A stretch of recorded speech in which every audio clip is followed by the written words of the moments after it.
And welcome back. Sandy Steers, our favorite eagle eye, is back. She is responsible for us being able to get a bird's eye view of Jackie and her 2 eggs at Big Bear.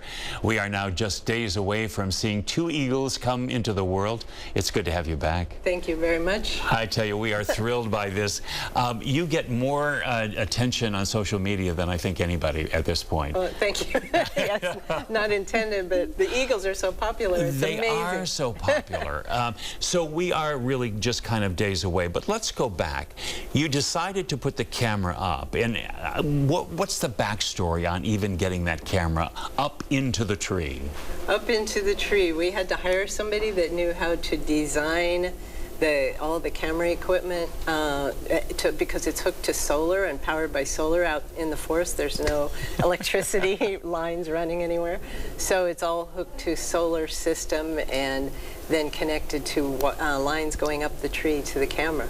And so, but to be able to climb up those trees, they just show up and decide, okay, this is how we're going to do it? No, we hired somebody that has done it a lot of times before.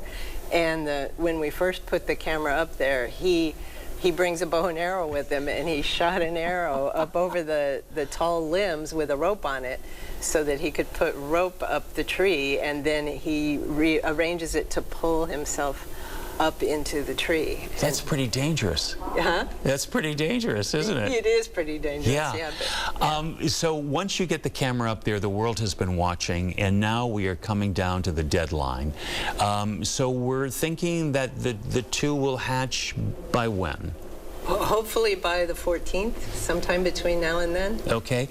We've noticed as the progress has been going on that Shadow or Jackie will just start moving stuff around the outer wall. What's the purpose of that? Well, part of their bonding is to do the nesting, and so they're always rearranging material, but especially right now they're trying to build like a wall, you know, a rim around the edge of the nest, so when the chicks are hatched, they don't stumble out. It's harder for them to go out of the nest. I find it fascinating, too, when Jackie wants a break, she calls out for Shadow to show up. Not always on time, but they do make the transfer, and then Jackie takes off for hours on end. She does, yes. They're very good at sharing duties, the male and the female, and Jackie is definitely in charge of who has which shift and when they come and go. Oh, and she's in charge. She is. She announces and calls him in when she's ready to take a break, or she just leaves and then calls. I can hear her calling him in the distance, and he shows up. He knows what to do, right? He does. You know what's fascinating? That the nest is 5 feet. Now, in comparison, we have this nest. This is for a hummingbird, and this is probably just a couple of inches. Right. Yes, it's a big difference in those birds. It's just remarkable. Yes. It's just absolutely remarkable how that happens. So on the 14th or before we will see the 2 chicks.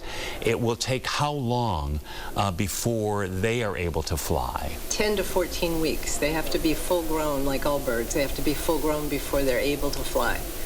And so once they are hatched, I know you want the children at Big Bear to name them. You're going to have a contest? Yeah, well, we're going to have a contest, like a worldwide contest on social media and our website to have people name, submit names for the chicks, and then the 3rd graders in Big Bear will pick the final names. As they should. Yes. All right. Okay. You're always so enthusiastic about it, as we are about these eagles. Yeah, thank you for having me. Yeah, as always, thanks. Okay. All right, we'll take a break, and we'll be right back.